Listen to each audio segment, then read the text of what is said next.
Hello YouTube, welcome to a video where we are going to see iOS 27 on iPhone SE second generation.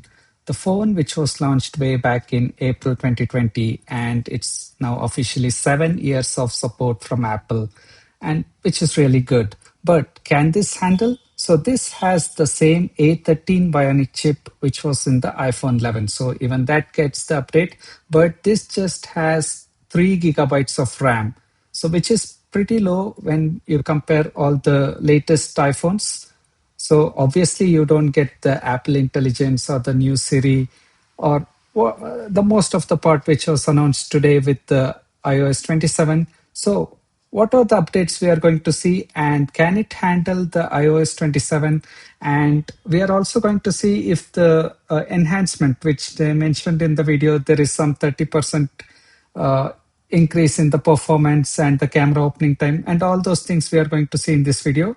So first, let's see how these customizations behave. So we now have a more cleaner look. So you can have the clock at the top and you can leave the entire screen blank. Like if you have a very good wallpaper or if you want to have a portrait kind of thing and you just want to see that every time, you can do that. And also the slider to adjust the transparency. So while you set up the phone, you get the option. And if you forgot to do that, obviously you have it in display or let me check. Yeah, in appearance. So here we have the liquid glass option.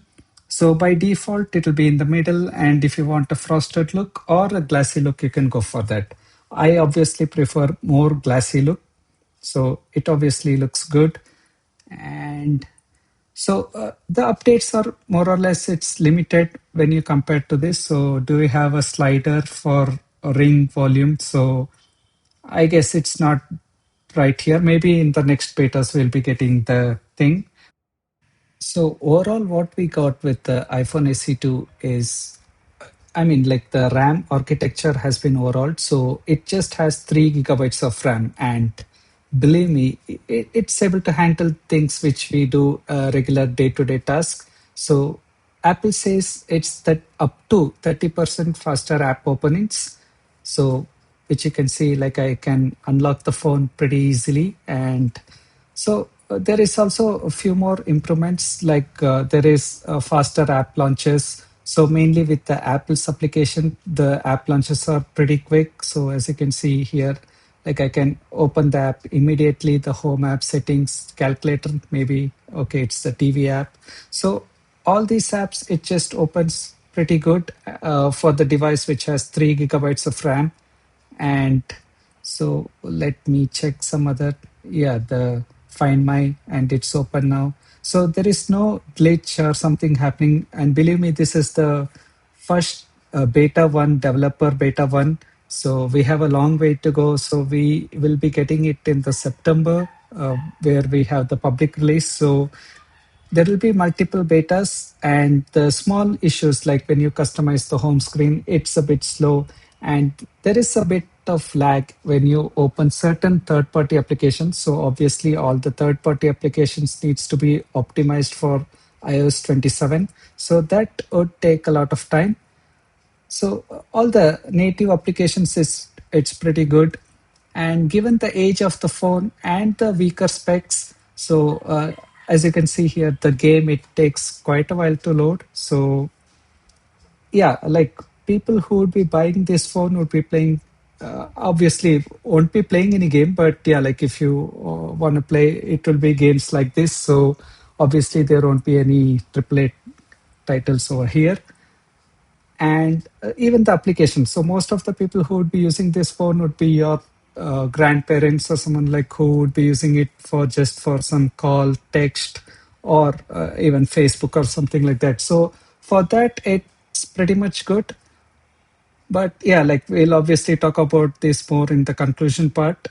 And so, what really matters this year is the quality of life improvements that we get. So, it's more like a snow leopard upgrade. So, it's the enhancements over the previous iOS 26 which makes this a better thing. So, as you can see, the camera app it's faster.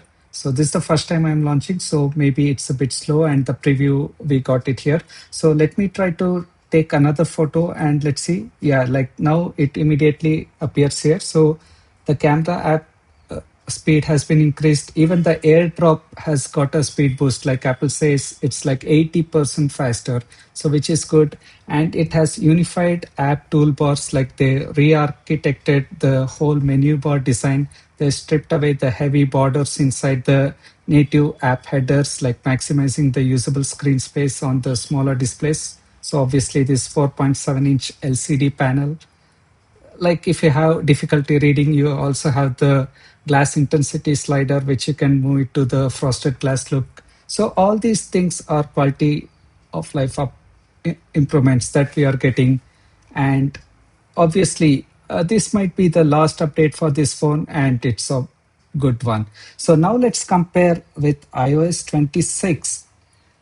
How much is the real improvement? So on right side I have 26, left side I have 27.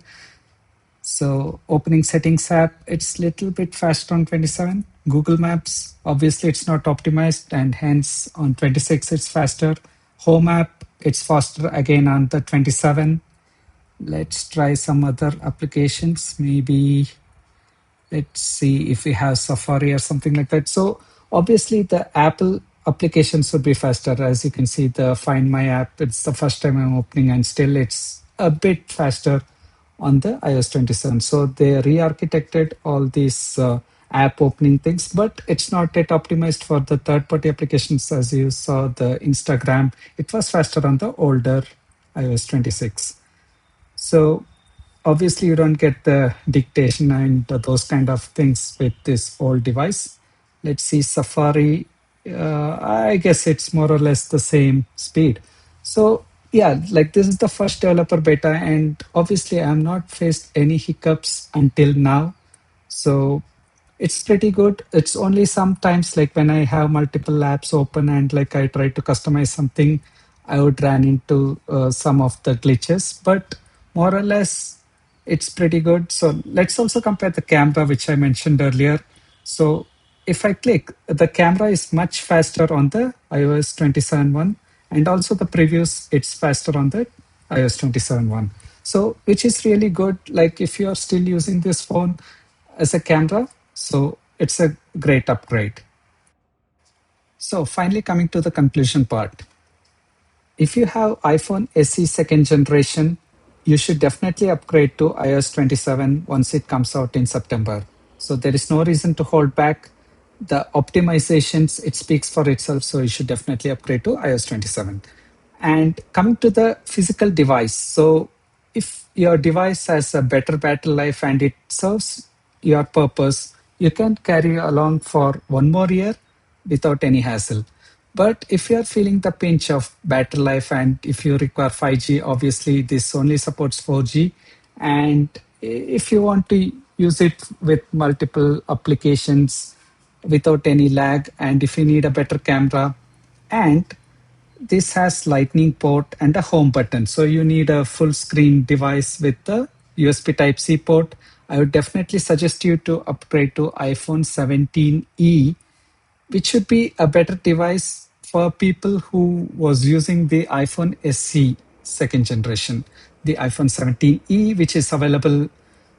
Or like if you are looking for a used option, you can obviously go for the 16e, which doesn't have MagSafe and a few more things, but it even gets Apple Intelligence. It has Type C, much better battery life, and everything. But if you're on a tight budget, obviously you can go with the iPhone 13. So that would be the sweet spot. So anything below iPhone 13, I would not suggest. But you still have the lightning port with the iPhone 13. So that's the compromise that you're gonna live with. So that's all I got in this video. Thank you for watching. Subscribe for more videos like this, and as always, stay safe and peace.